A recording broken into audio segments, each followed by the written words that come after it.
Claramente hay que tener presente que un encuentro de culturas en nuestro suelo propició un largo proceso de mestizaje que con los años dio como resultado pues la expresión musical, cultural, que se conoce hoy en día como vallenato.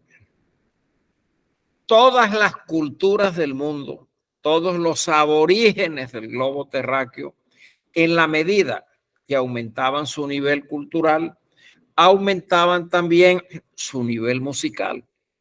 Entre más educados estaban, más ilustrados se podía considerar que estaban los aborígenes, iban de la mano con su crecimiento musical. Cuando el conquistador llega a nuestro suelo, encuentra en el gran Valle de Upar una gran tribu, la tribu Chimila, que estaba diseminada en toda lo que es hoy la provincia, la gran provincia de Padilla, que iba desde La Guajira hasta mucho más allá de cruzar el río Magdalena, cobijaba el Magdalena Grande, lo que es hoy el sur del Cesar, y encontraron una civilización indígena, por decirlo así, cuyo nivel musical realmente pues era asombroso para la época. Una vez que el conquistador llega, se adueña y con la espada, la cruz y el idioma trata de imponer su cultura en nuestro suelo, llegaron también desde el continente negro los esclavos que el conquistador veía que para la explotación de las minas, para ciertos trabajos que se necesitaban elementos de mucho más contextura física y más fuertes que el indígena, trajeron los negros. Y en ese proceso de mezclarse el uno con el otro con el uno, tira para acá, tira para allá, eso fue un entremezcle y un, un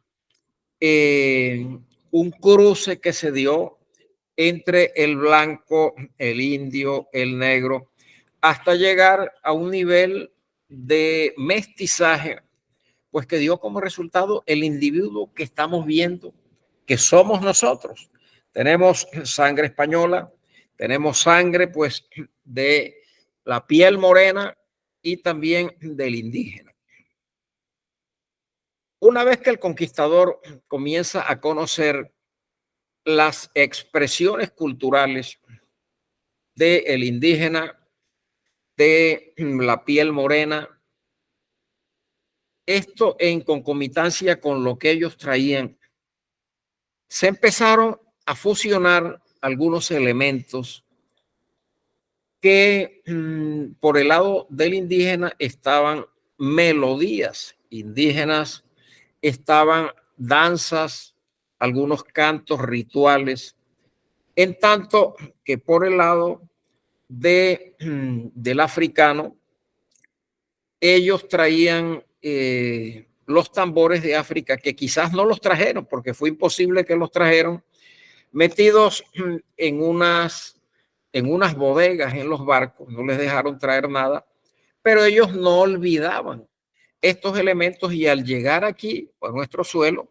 empezaron a tomar lo que tenían a la mano y empezaron a fabricar pues sus instrumentos, sus tambores, sus guacharacas.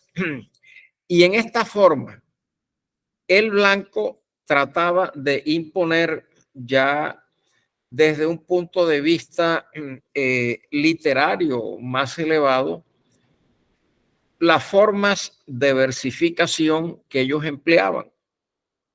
Ahí estaba la cuarteta, el sexteto, la décima, versos de arte mayor, versos libres, versos alejandrinos, desde el punto de vista de esos conceptos de la métrica y la rima que ellos manejan. En esa efervescencia de esas tres culturas, que cada una trataba de imponer sus valores culturales, se fue dando ese proceso de mestizaje hasta llegar a un punto en que sin que existieran quizás unos instrumentos apropiados para interpretar quizás las primeras manifestaciones musicales, comenzaron entonces el mestizo a apropiarse de melodías indígenas que se tomaban como base las estructuras de los españoles, y para darle pues un mayor énfasis, una mayor dinámica, una mayor alegría, ahí estaba el elemento negro con, eh, con sus tambores y con cantos que ellos también trajeron. Y en esa forma se fue mezclando el uno con el otro, hasta llegar a un punto en que comenzaron a surgir algunas formas de canto muy rudimentarios, pero que fueron el punto de partida para que más adelante, una vez ya con un concepto de alguna estructuración musical, ya el individuo mestizo, como una forma de comunicarse con otros sitios que estaban un poco distantes de su entorno, como una manera de propagar los acontecimientos, de dar a conocer lo que ocurría en su entorno, una manera muy práctica, porque no había teléfono, no había periódicos, no había televisión.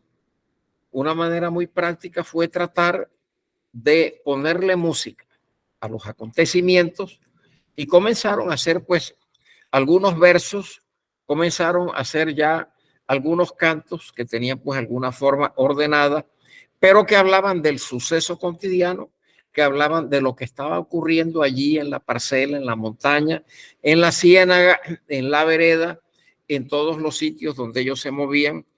Y entonces fue una forma muy práctica.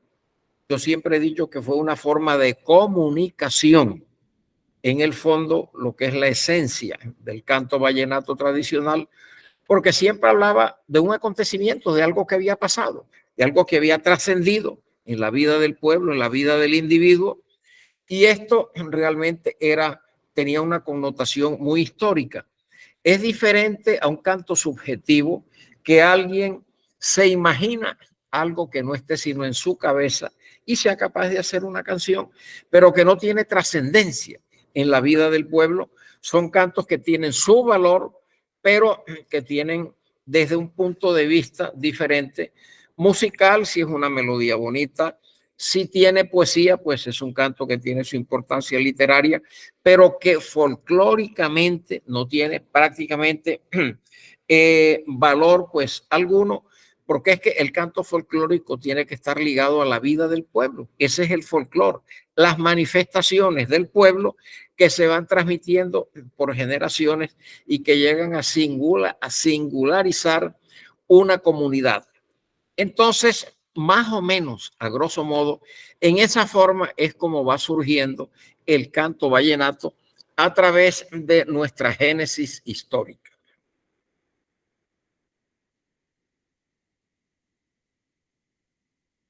Ok, maestro, muchísimas gracias. Yo creo que si tienen algunas inquietudes y algunas preguntas, las podemos absolver de una vez antes de seguir adelante con lo del libro del maestro Leandro. Sí, señor, déjeme y... ¿Alguna pregunta? Pueden levantar la mano y yo le doy la palabra. Teniendo en cuenta CM Producciones, señor Carlos, señor César, recuerden intervenciones cortas para que el tiempo nos rinda. Escuchamos, señor Listo. Carlos. Bueno, maestro, decía usted que la combinación de las tres sangres es lo que nos dan el sentido de pertenencia que hoy tenemos en nuestra vida cotidiana. A partir de estos procesos se vive el aumento en la música tradicional, lo que se conoció, digámoslo así, porque ya se está perdiendo su autenticidad, lo que fue el verdadero auténtico vallenato. Como dice en el podcast que hicimos con Tomás Martínez, vallenato urbano, pupero, salchipapero que hay hoy en día y que se ha perdido esa tradición. ¿De qué manera podemos nosotros desde los territorios abordar estos temas sin que entre el proceso de que es que ahí está Silvestre, es que ahí está Peter y es que ahí están los Cabras? Entonces eso es lo que están escuchando hoy en día y por eso es complicado hablarle a un joven de lo que es el verdadero vallenato auténtico. Gracias. Bueno, yo creo que la manera más fácil, la manera más práctica de conservar nuestra expresión tradicional para poder transmitírsela a los jóvenes es que ese vallenato se siga produciendo, sobre todo se grabe y se publicite para que pueda ser escuchado.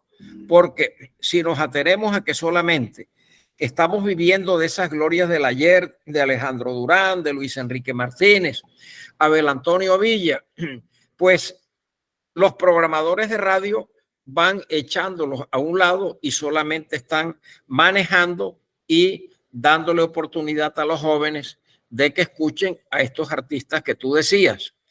Pero si logramos incentivar, si logramos motivar a jóvenes compositores para que hagan cantos de ese tenor, en ese orden de ideas, un canto que tenga realmente visos de la tradición, no necesariamente tiene que ser un canto hecho en un corral, hecho en una finca, cantarle a la creciente del río, a los pájaros, cantarle al mugido de las vacas, a la llegada del compadre, sino cantarle pues a una enamorada, cantarle, ojalá y sea necesario pues que haya un celular, que haya un vehículo, un avión, ya otros elementos citadinos, pero que pueden ser utilizados realmente para hacer una canción que tenga narrativa,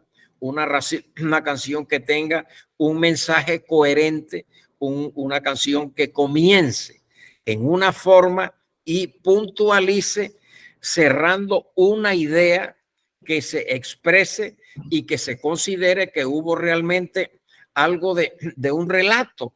Eso no es nada difícil hacerlo. Los jóvenes, yo estoy de acuerdo contigo, que uno les va a hablar de esto e inmediatamente, no, pero que a mí me guste Silvestre, no, que a mí me guste Martín Elías, que a mí me gusta. Pero si tú les preguntas, sí, pero tú sí sabes de quién aprendió Silvestre, tú sí sabes de quién aprendió Martín Elías, tú sabes quién fue Hernando Marín, quién fue Gustavo Gutiérrez, quién fue Marciano Martínez, quién fue Armando Zabaleta. Estos jóvenes se apoyaron en ellos, aprendieron de ellos, pero están en un momento diferente, viendo el mundo pues con una óptica que es la de ellos, porque es su momento y han crecido pues bajo ciertas influencias. Pero uno tiene que saber de dónde viene, cuáles son sus bases, cuál es su génesis, para poder transmitirle eso a sus hijos y que no se pierda realmente la identidad que podamos tener. Entonces, es muy importante que ese vallenato tradicional se siga grabando y se siga mostrando, porque si no, realmente ahí sí va a desaparecer.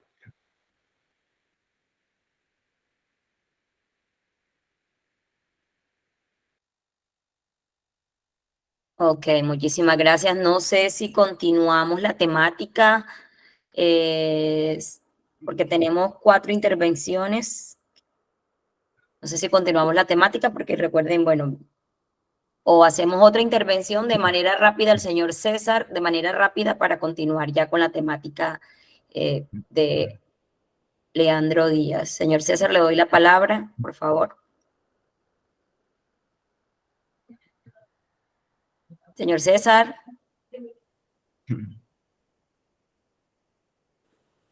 Buenas noches, ¿podría yo la pregunta? Gracias, Tomás Martínez. Bueno, listo, señor Tomás. Listo, señor Tomás, lo escuchamos. Buenas noches a todos, mi nombre es Tomás Martínez Montenegro. Buenas noches, maestro Julio César Oñate Martínez. La pregunta mía va en referencia a lo siguiente. Bueno, en esa evolución, digamos, hasta gestarse la música vallenata, pues de lo que hoy se conoce como música vallenata, ¿no? Porque hubo momentos y regiones que la llamaron música de parranda, jarana, colita, etcétera, etcétera. Hubo algún momento, pues no sé, yo he leído algunas cosas sobre las cumbiambas, pero digamos que la raíz de las cumbiambas y otras músicas como tal vez el porro, el fandango, tienen unas raíces similares a la música vallenata. O sea, ¿en qué momento considera usted que ocurrió ese nacimiento como tal de la música vallenata? No como de nombre, sino como todo lo que la conforma, ¿sí? Y en qué momento se desprenden esas otras músicas. Muchas gracias. Bueno, en lo que respecta a nosotros, está dentro de nuestros antecedentes la cumbiamba, porque era el encuentro de los 3 instrumentos que conforman nuestra trilogía tradicional, como era el acordeón, la caja y la guacharaca. Esto no se dio de un momento a otro, ni se consolidó tampoco pues de una vez. Pero fíjate que, no sé si conoces la reseña histórica del francés Henri Candelier, que pasó por nuestro país hacia 1887, estuvo en La Guajira y escribió un libro que se llama Riguache, los indios guajiros, donde él describe lo que él llamó una cumbiamba. Era pues una cumbiamba. Decía que había un músico con un acordeón y al lado de él un tamborero y alguien con un instrumento que friccionaba y le sacaba pues algún sonido estridente, era pues una guacharaca. Y es quizás de los primeros registros que tenemos ya como en considerar que la trilogía tenía como cierto encanto para cada uno de los instrumentos, pero ellos se dispersan y cada uno pues marchaba por su lado. Fíjate que los acordeoneros, cuando el acordeonero aprende a interpretar el instrumento y sale a rodar tierra y a caminar, a mostrar sus cantos, a ver qué había de aquel lado de la montaña, qué había de aquel lado del río, a quién encontraba, para cantarle lo que él había hecho y conocer también otros músicos y otras expresiones. Ellos andaban solos, ellos salían de su entorno a caminar, muchas veces sin rumbo fijo, y realmente pues iban sin compañeros. Llegaban a un pueblo, a mí me dice Luis Enrique Martínez que él llegaba a un pueblo y decía, ¿qué músicos hay aquí? Hombre, aquí hay un tamborero que se llama, vayan a traerme el tamborero. Y entonces tocaba el acordeón y lo acompañaban con la caja. Él seguía Disculpe, solo. maestro, y la gaita, no estaba la gaita, perdón, gracias. ¿Cómo? No estaba la gaita, la gaita. No, la gaita no aparecía, sí estaba, pero no se había integrado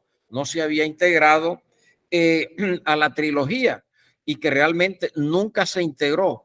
Sencillamente lo que ocurrió es que cuando llegó el acordeón, algunos mestizos que eran intérpretes de la gaita, vieron el acordeón, les gustó el sonido y sabiendo tocar la gaita, aprendieron a tocar el acordeón. Y algunos cantos que habían nacido en las gaitas fueron trasladados al acordeón. Eso es bien importante en nuestra historia porque sobre todo el elemento de la cultura indígena, que muchos cantos de ellos pasaron de las gaitas al acordeón, pero nunca estuvieron integradas las gaitas, en la trilogía pues típica de la guacharaca y la caja. Entonces, Luis Enrique me dice que él seguía solo en el pueblo de más adelante. ¿Hay algún músico por aquí? Hombre, hay un tipo que toca la guacharaca. Tráigame el de la guacharaca. Parrandeaba con el acordeón y la guacharaca. Seguía su camino y en esa forma, solo hasta hasta comienzos de la década del 40 del siglo anterior, te estoy hablando del 43, del 44, me dice Luis Enrique que llegó Abel Antonio Villa a Barranquilla con su cajero y su guacharaquero. Me decía, yo nunca había visto eso. Para mí, el que inventó eso fue Abel Antonio, de andar con caja y con guacharaca. Y en adelante ya todos lo seguimos. Ya yo comencé pues a andar con mi cajero, con mi guacharaquero, y en esta forma se consolidó la trilogía. La cumbiamba se siguió celebrando y ya en la medida que los pueblos crecieron y que surgen conjuntos de acordeón, ya eran llamados para animar cumbiambas y se considera que fue la cumbiamba uno de los antecedentes primarios de la parranda vallenata. Cuando terminaba el festejo, cuando terminaba el baile, porque en la cumbiamba era baile alrededor de los músicos, los más bebedores, los más perniciosos, los más fiesteros, se quedaban y seguía el acordeonero tocando con el del tambor, con el de la guacharaca, y en esa forma se va como creándole cierto encanto a la gente de que ya aquello servía no solo para bailar, sino para escuchar las canciones que ellos tenían. Entonces, se considera, como te cuento, que es la cumbiamba un antecedente de la parranda vallenata. La colita surge como un baile de salón cuando el acordeón tenía poco tiempo de haber desembarcado en nuestro suelo y que trajo música europea, que los inmigrantes europeos lo primero que tocaron fue la música de su tierra. En Fonseca, me contaba Chema Gómez, había un señor de nombre Donato Anicharico que tenía como dependiente en su miscelánea a Luis Pitre, uno de los grandes juglares del ayer, y él le enseñó a Luis Pitre a tocar en el acordeón música italiana, tonadas napolitanas, tarantelas y esas cosas. Fue lo primero que Pitre tocó en el acordeón. Ya cuando Pitre adquiere su acordeón y empieza a inventar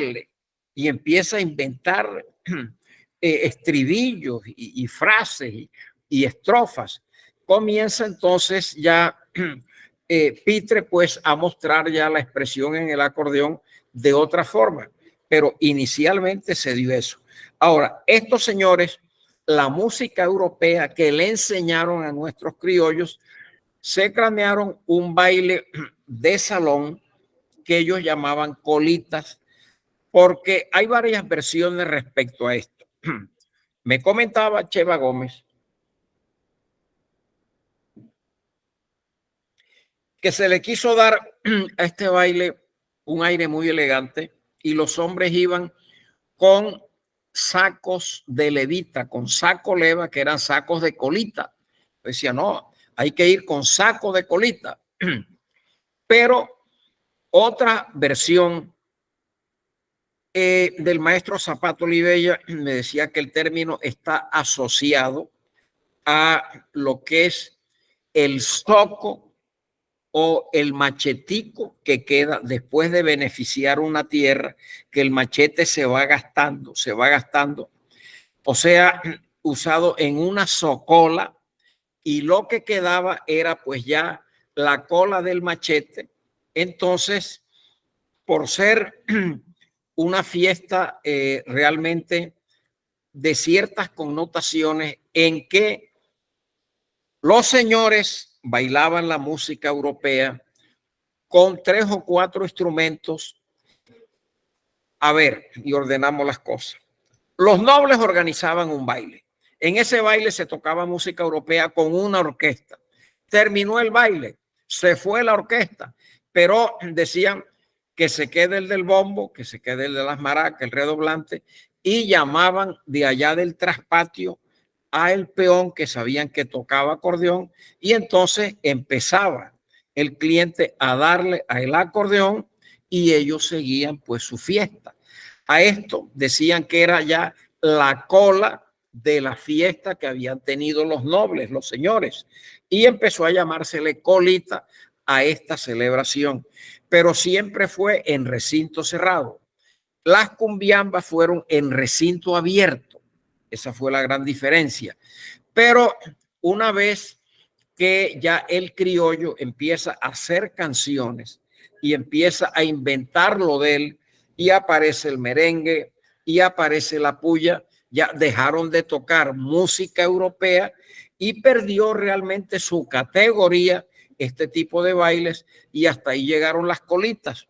Sin embargo, la gente le siguió llamando colitas a este tipo de celebraciones donde tenían bombo, redoblante, maracas y acordeón.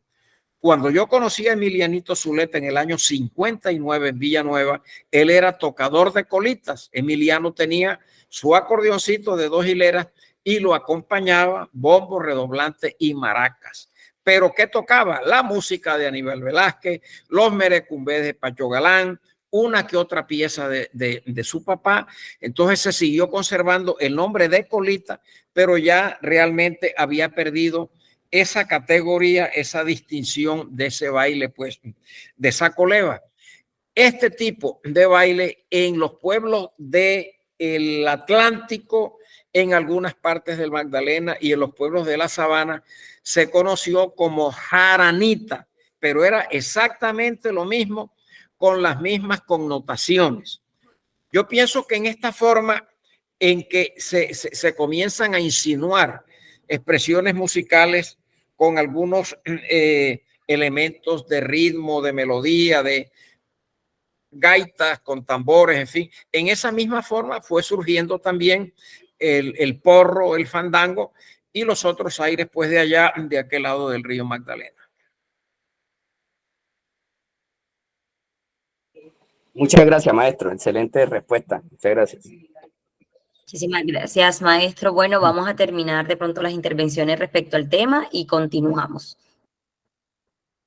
Vamos a entrar ahorita a lo que es hablar del maestro Leandro Díaz, o usted tiene alguna otra explicación que dar acerca del origen general del vallenato. Bueno, yo creo que si alguien tiene alguna inquietud, pero realmente pues esa es como la forma en que surge. Fíjate, hay un ejemplo muy gráfico sobre esto, y es que el maestro Chema Gómez Daza, el compositor del Compay Chipuco, me dijo que él fue en el año 37 aproximadamente a la población de Atanques a unas fiestas de carnaval, porque un primo de él vivía en Atanques. Allá vio la celebración de los indios con sus gaitas, su tamborcito pues de origen chimila y sus cantos y las danzas, y a él se le pegó. Me dice, yo me vine para Fonseca con el sonsonete ese de la musiquilla de los indios, y con esa musiquilla yo le puse letra al compay chipuco. Entonces, fíjense ustedes cómo una melodía indígena sirvió de base para una de las canciones más conocidas hoy en el folclore vallenato. Como ese caso, se dieron muchos, porque es que esa música de los indios es una música pegajosa, es una música que a uno le queda como nadando, pues aquí en el caracol de la oreja, y tengo la seguridad que son muchísimos cantos que surgieron a raíz de esas melodías indígenas.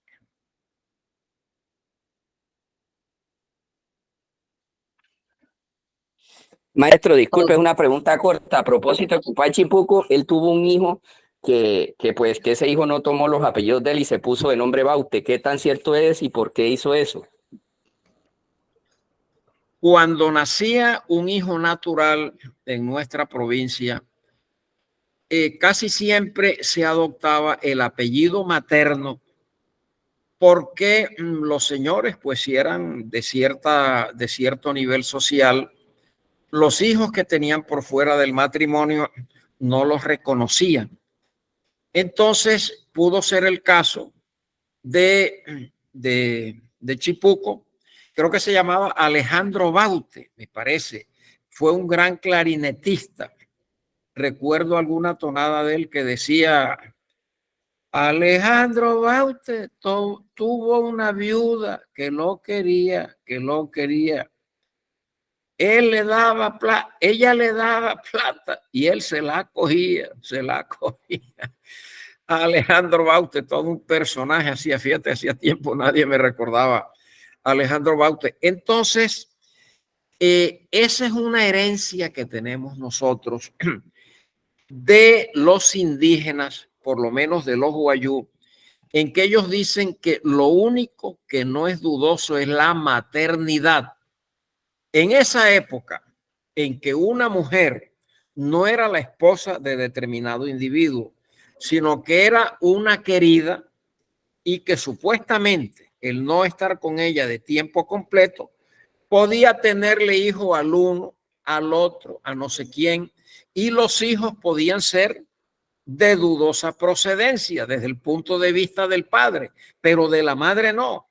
De la madre sí, porque fue quien lo parió.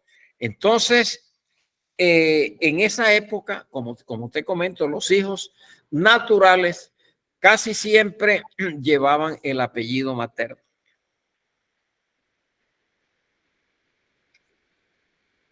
Ok, muchísimas gracias. Bueno, continuamos ahora sí.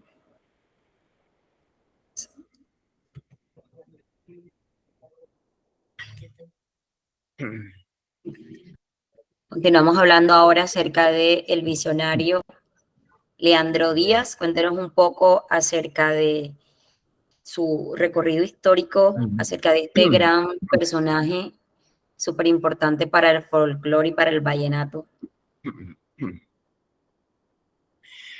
A ver, Norita, el título del libro no es El Visionario, es Leandro Díaz, el Visionario. El visionario.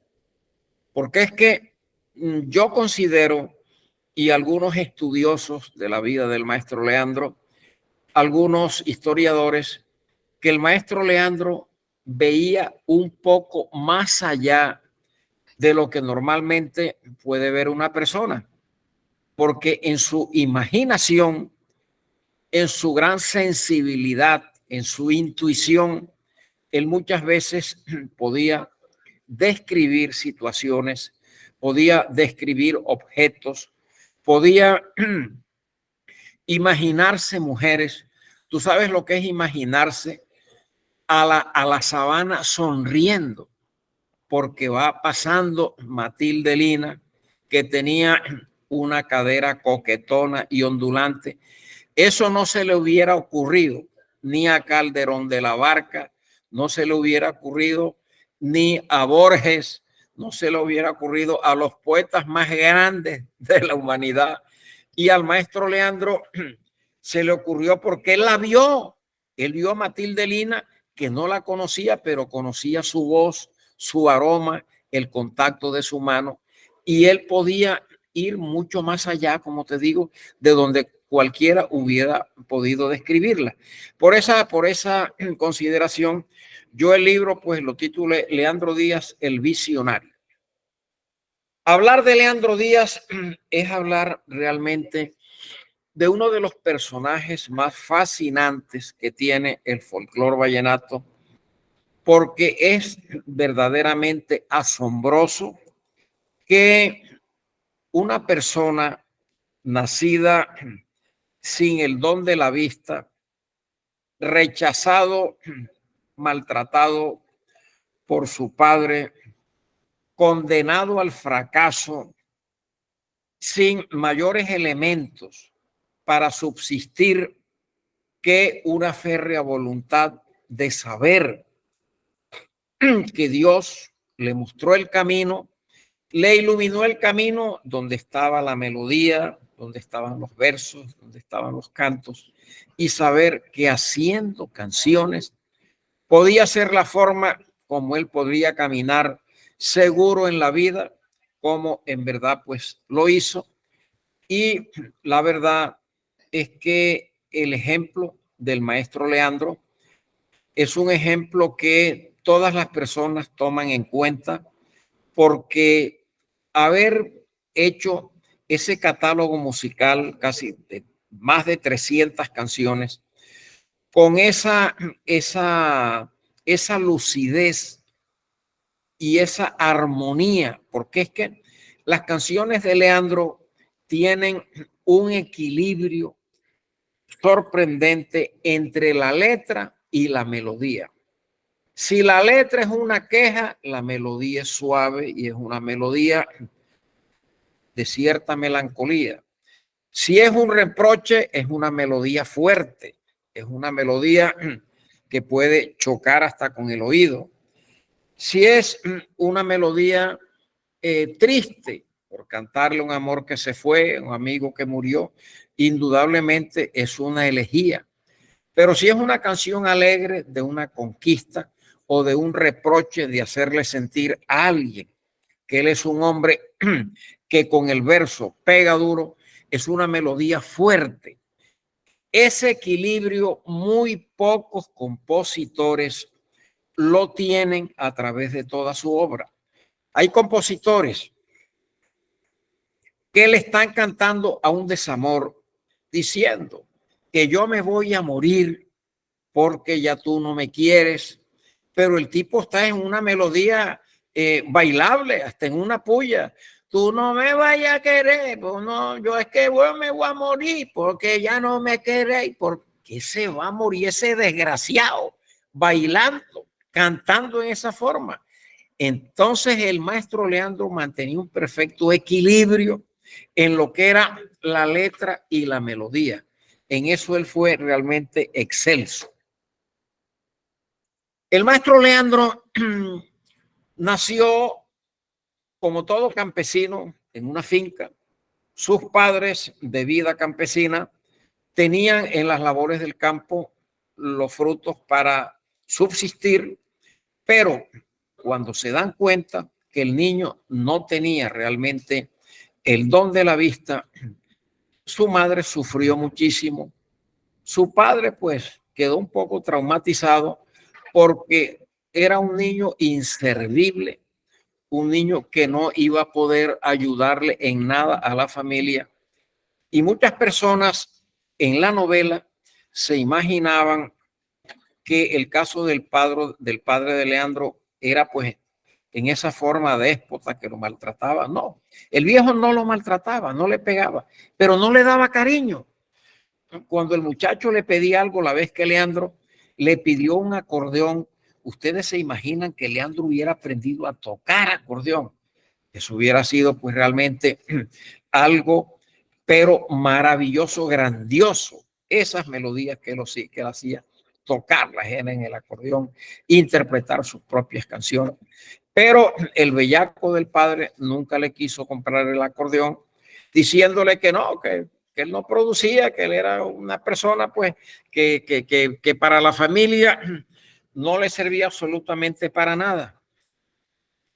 Desde muy pequeño, Leandro, cuando se caía, cuando se daba golpes y se paraba, él sentía una voz interior que le decía, párate y camina, echa para adelante.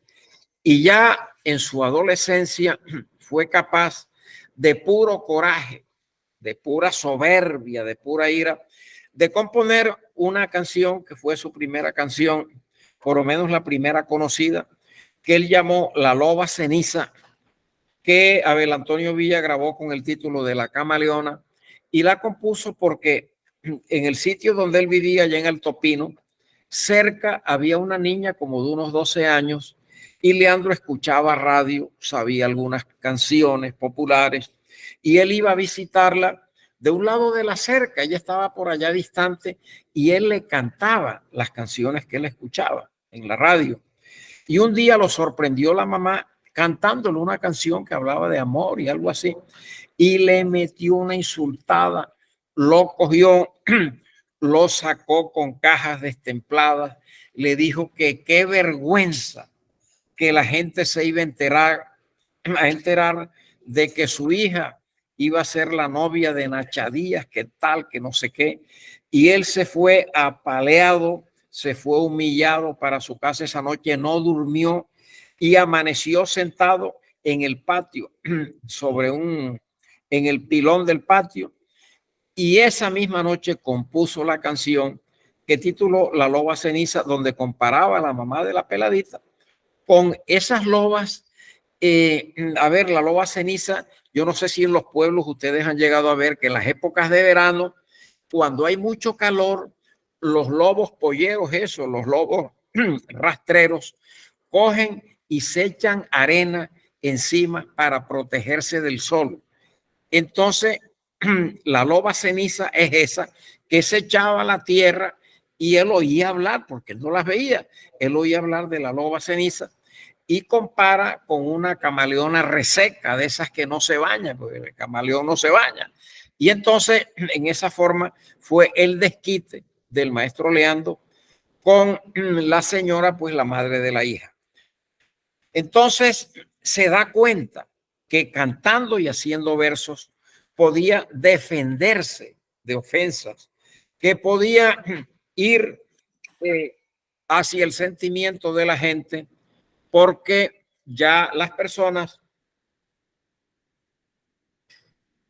que conocieron el incidente le decían, bueno, Leandro, pero coge, te doy un centavo para que me cantes la canción.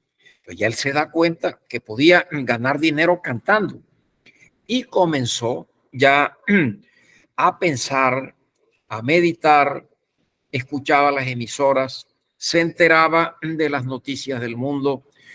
Una tía y unas primas le leían cuentos de hadas, le leían novelas, le leían pues obras de la literatura y él escuchando, asimilando toda esa fue su primera escuela, fue aprendiéndose cosas, aprendiendo frases, palabras y eso le sirvió realmente para en una forma autodidacta empezar pues a hacer canciones, a hacer sin mayores problemas y ya después le regalaron un radio y él vivía pegado del radio porque era una forma de aprender. Se aprendía canciones, oía los noticieros, oía las novelas, las radionovelas le encantaban porque eran dramas que tenían su comienzo, su trama y terminaban siempre pues en alguna forma que tenía que terminar y él eso le va despertando la imaginación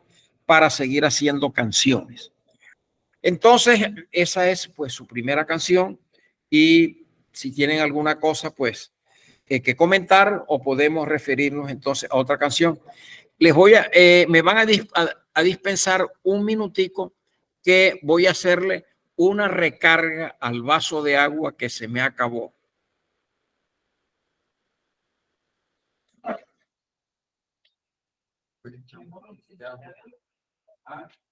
Listo. Quien tiene alguna pregunta hasta el momento puede levantar la mano. Vamos a tratar de que las intervenciones sean de distintas personas para así darle a todos. Pero vamos a esperar que llegue.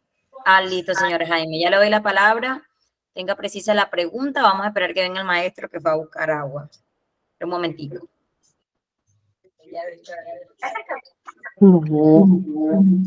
Ya acabó.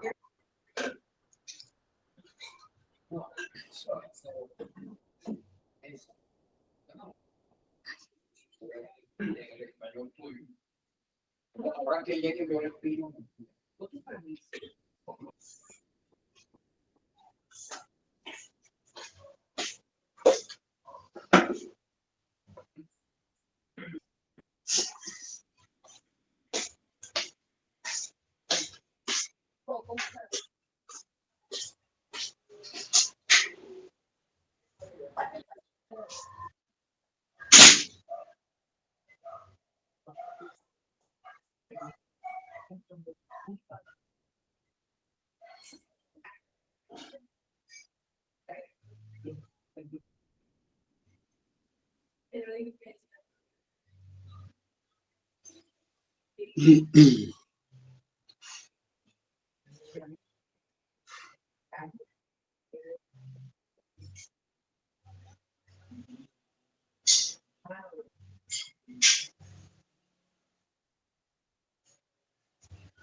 Nora, ¿no tienes por ahí la canción, el link de la canción de la loba ceniza?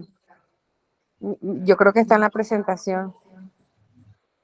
Parece una camaleona reseca, de esas que no se bañan, de esas que no se bañan. Eso la grabó creo que Alfredo Gutiérrez por primera vez, o no. Fue grabada primero por quién, no sé si Buitrago, no recuerdo.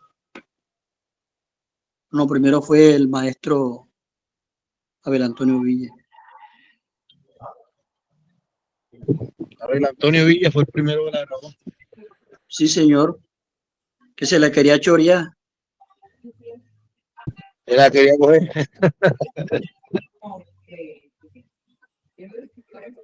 Esa canción, me dijo Leandro Díaz en el 2000, en el 1995, estaba cumpliendo 50 años de compuesta, o 55 años. En Hato Nuevo, estuve yo una vez allá en Hato Nuevo.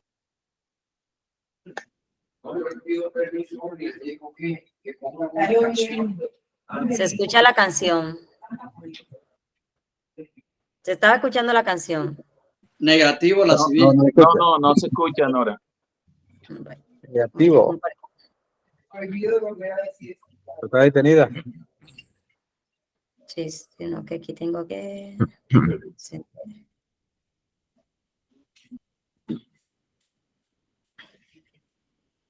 Ya regresó el maestro. Julio, te habla Jaime Márquez, Julio.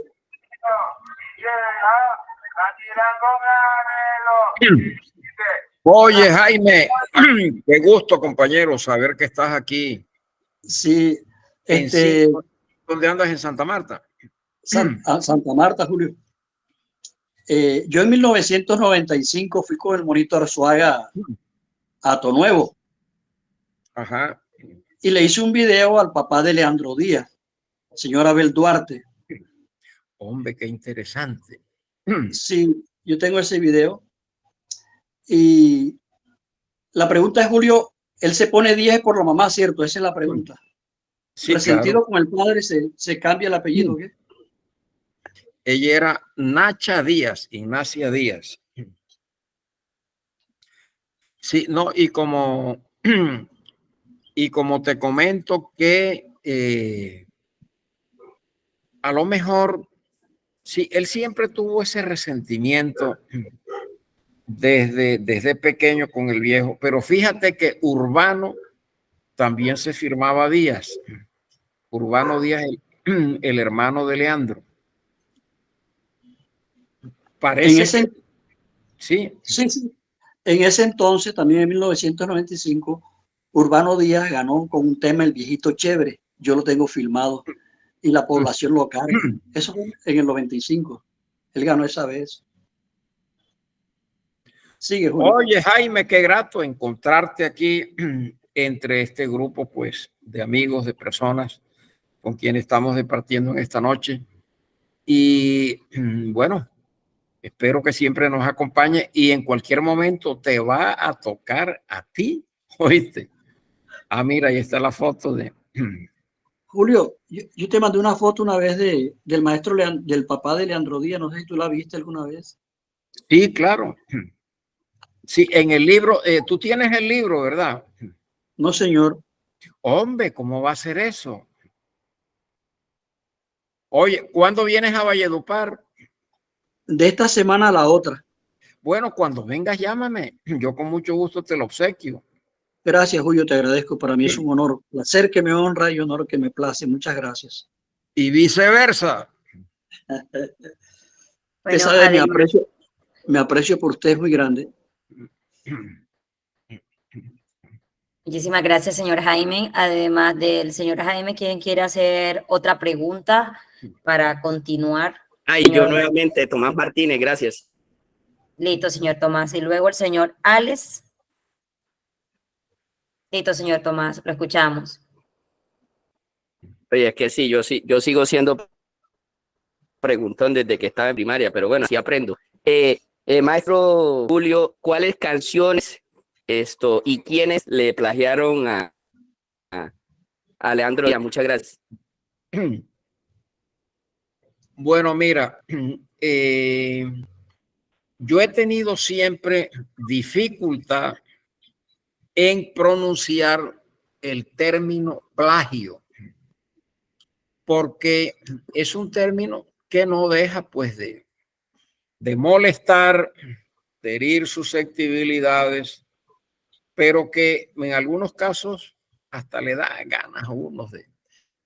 En el caso del maestro Leandro, Abel Antonio Villa conoció la canción La Loba Ceniza a finales de los años 40 en un viaje que hizo aquí a San Juan del Cesar. Allí estaba tocando la banda de Barranca, que se sabía la canción porque el maestro Leandro venía a Barranca y el director de la banda de Barranca era un bogotano apellido Silié, el maestro Silié, y él arregló la canción, la montaron, la tocaron ahí en San Juan, la escuchó Abel Antonio, se la aprendió y le cambió pues La Loba Ceniza por el nombre de La Camaleona.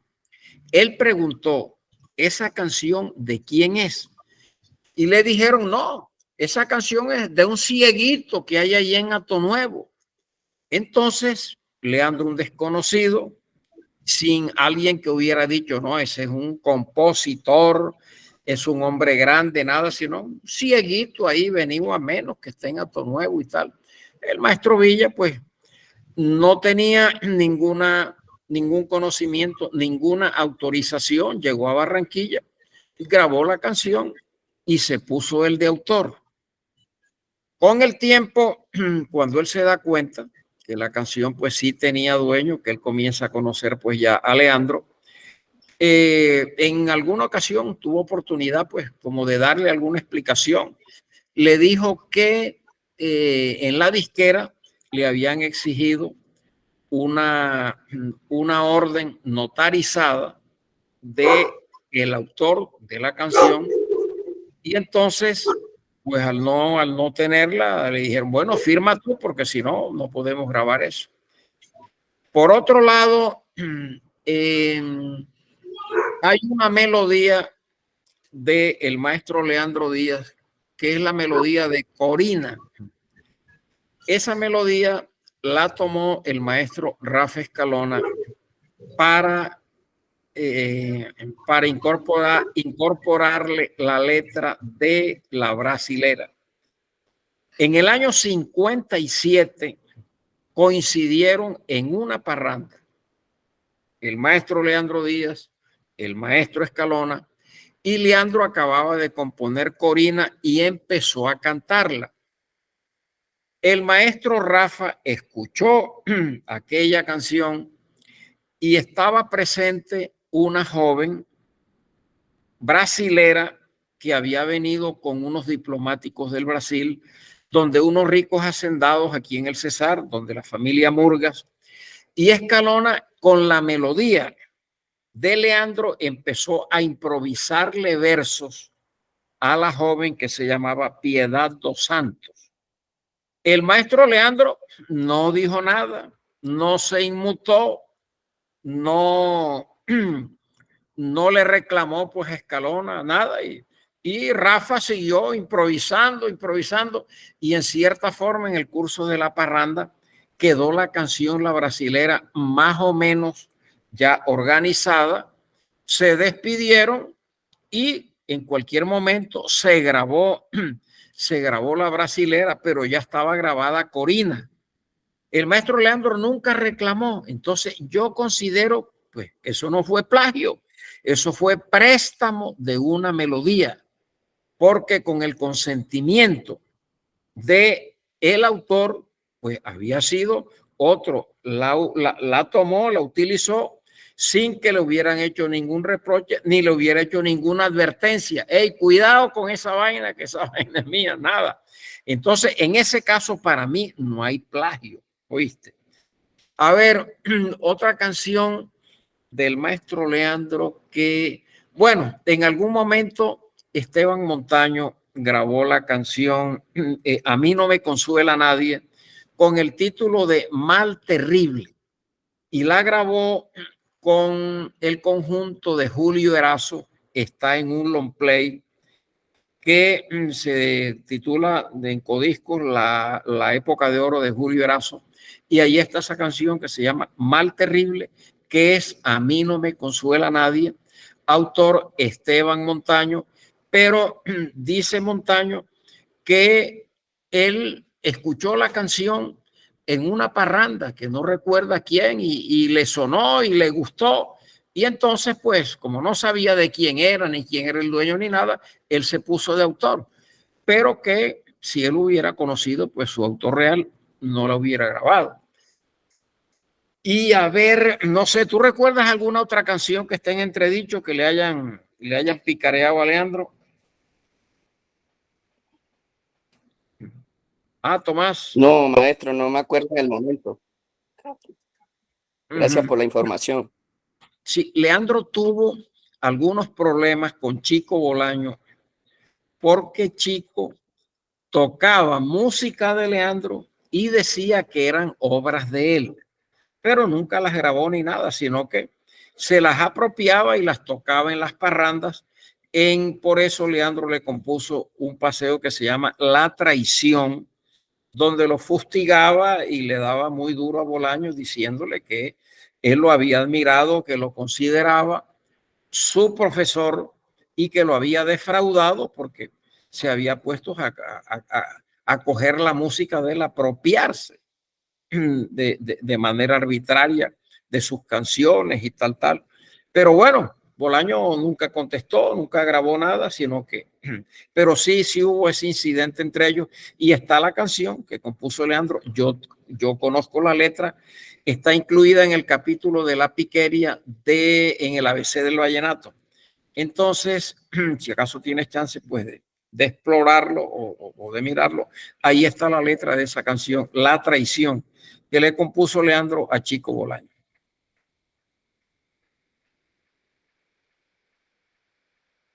Muchísimas gracias, maestro. Bueno, no sé si el señor Alex, que tiene la mano levantada, quiere hacernos la pregunta para ya finalizar con esta primera charla. Cuéntenos, señor Alex. Buenas noches, maestro. Le saluda Alex Álvarez, un sabanero de Sahagún, Córdoba. Maestro, la pregunta es la siguiente. Si el jugar llevaba una vida ambulante o como gitano de folclore, recitaba con una entonación específica, pero no melódica, ¿no? Es como memorizaba los textos. A ver, el juglar, por donde pasaba, iba tomando elementos que más adelante le podrían servir para realizar una canción. Pero como la gran mayoría fueron iletrados, no escribían, no tenían a la mano grabadoras ni los teléfonos estos que tenemos nosotros hoy en día, ellos utilizaban la memoria como un mecanismo para ir fijando la letra de las canciones en la memoria. De ahí que de esa generación de los primeros juglares que nacieron por allá en 1850, 1880, la gran mayoría componían en esta forma. Lloraban los muchachos, lloraban los muchachos, lloraban los muchachos al ver mi despedida. Iba repitiendo para fijar la letra de la canción en la mente, para que no se le olvidara. Entonces, era una manera, como te comento, de poder conservar las ideas, los versos. El que sabía escribir, bueno, perfectamente podía escribir algo, pero la gran mayoría pues fueron iletrados. Entonces, ellos iban sin rumbo fijo, muchas veces no sabían dónde los iba a coger la noche. La idea era caminar para ir a darse a conocer. Casi siempre salían de las veredas, de las montañas, de las ciénagas, de tierras pues alejadas, tratando de buscar los centros urbanos, porque en los centros urbanos estaban las emisoras, los periódicos, las casas grabadoras. Entonces era una forma de darse a conocer y lograr pues un reconocimiento, llegar pues a saborear la fama. Por eso caminaban hasta tratar pues de llegar a esos centros urbanos. Una vez que ya pues allí llenaban sus expectativas, regresaban entonces pues al sitio de donde habían salido.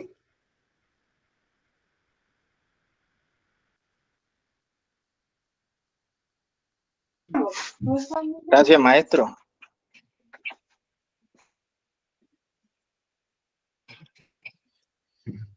Muchísimas gracias por su pregunta, señor Alex. No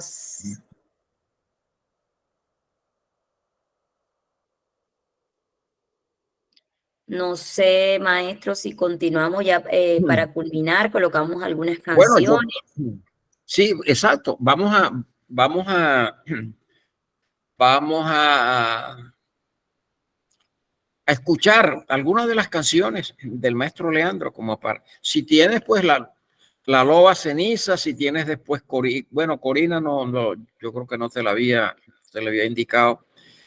La loba ceniza, la primavera, a mí no me consuela nadie, cultivo de penas, en fin, cualquiera de esas que tenga. Matildelina, que todos la conocen, todos la han bailado, la han bebido, la han chaqueteado, por decirlo así. Sí, ya un momento.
Bueno, listo, ya aquí están algunas conclusiones. Usted concluya, maestro, para ya dar finalizada esta charla de hoy.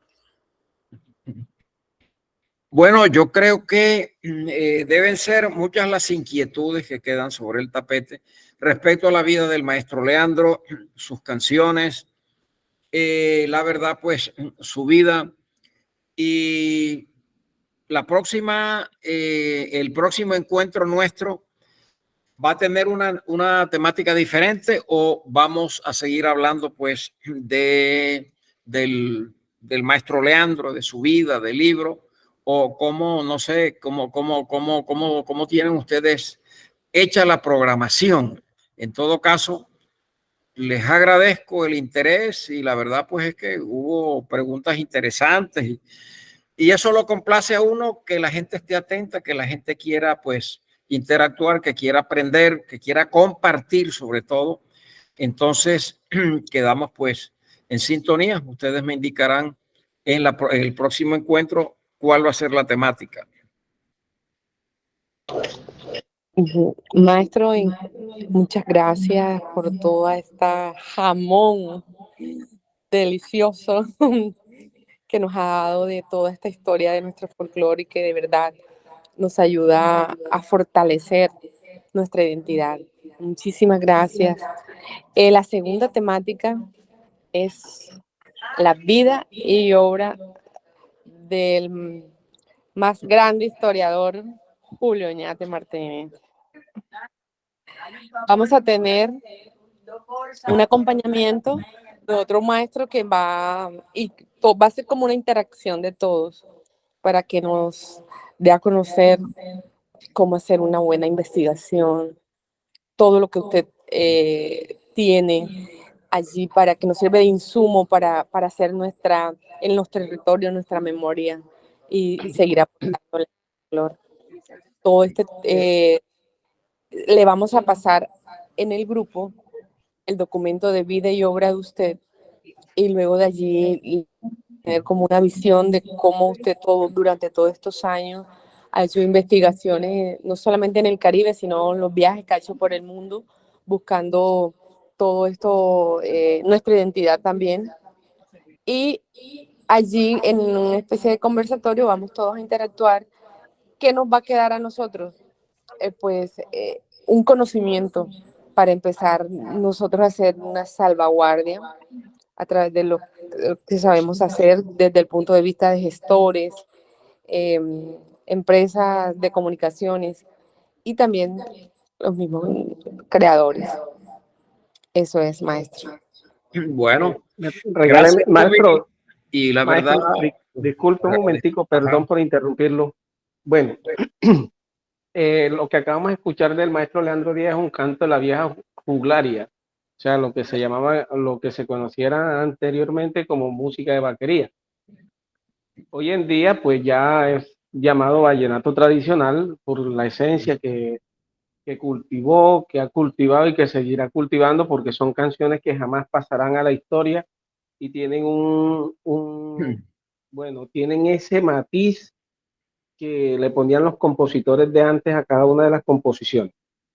Desde el punto de vista mío, una recomendación, me perdona, estoy desde el punto de vista como periodista,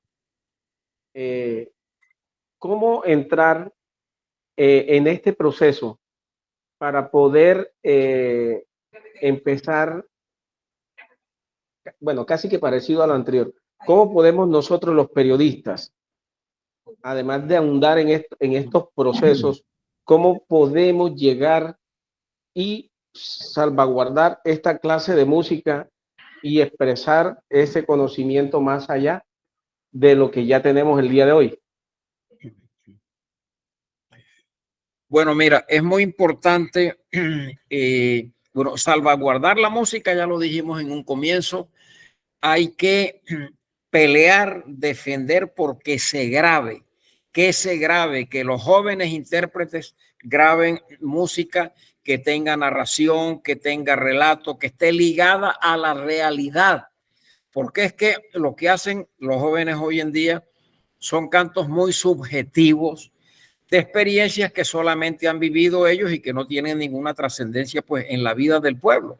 Entonces es muy importante que tratar de inculcarle pues a las nuevas generaciones que deben hablar de sus experiencias, que hablen de su vida, de, mira, cualquier elemento, por sencillo que parezca.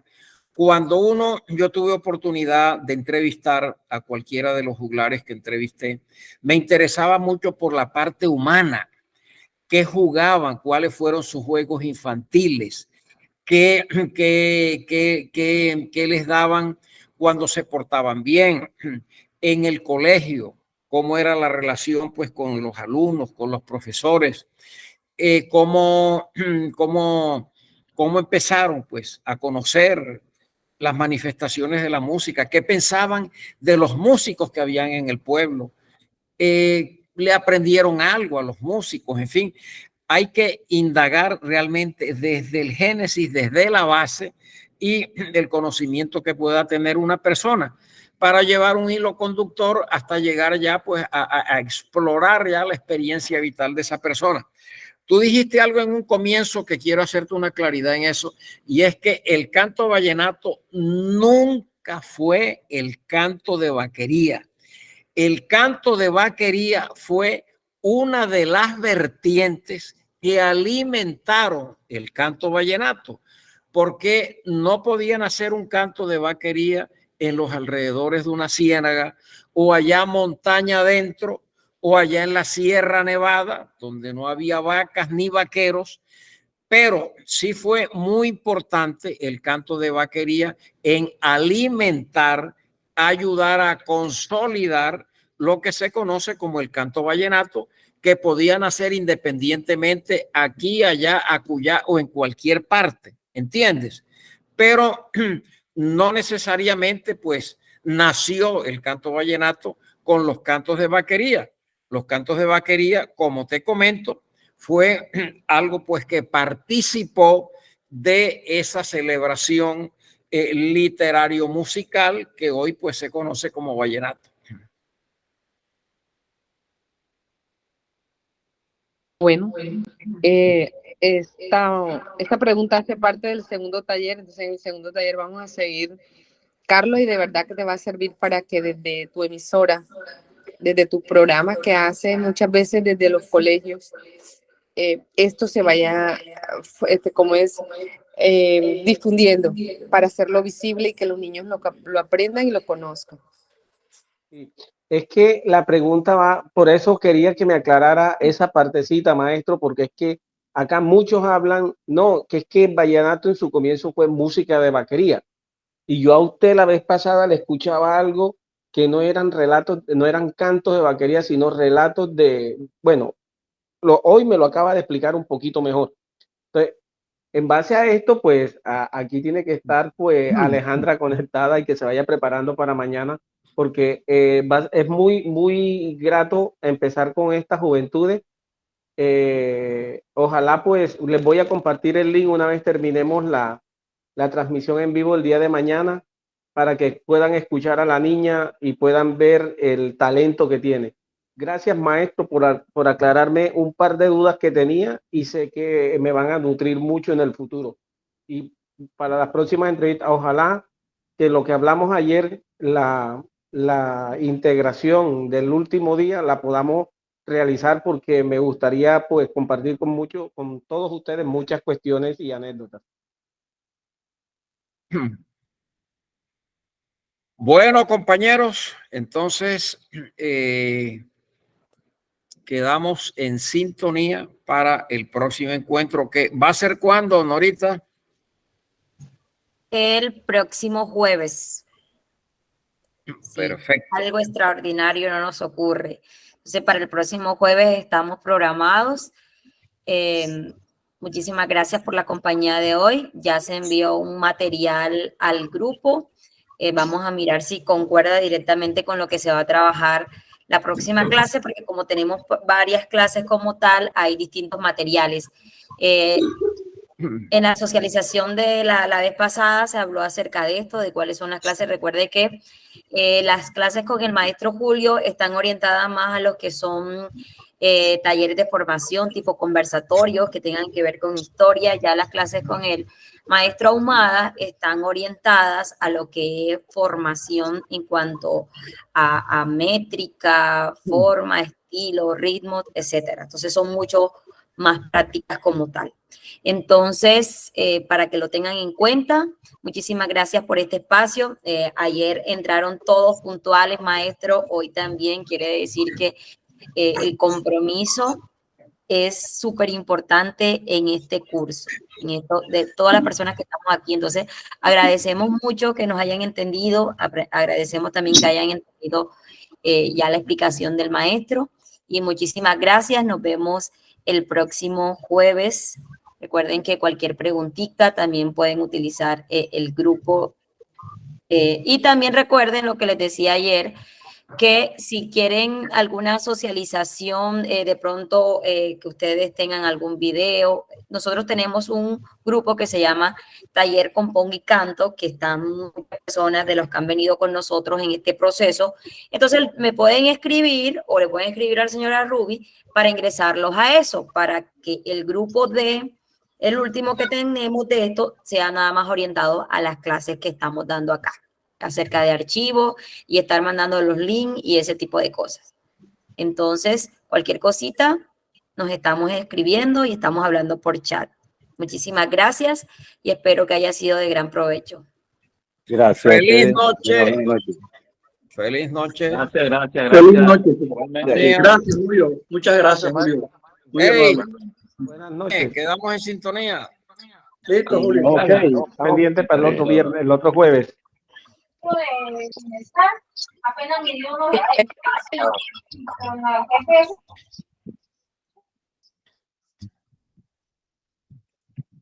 Gracias y bendiciones. Empezó lo mismo, mamá. La nutricionista y le dijo,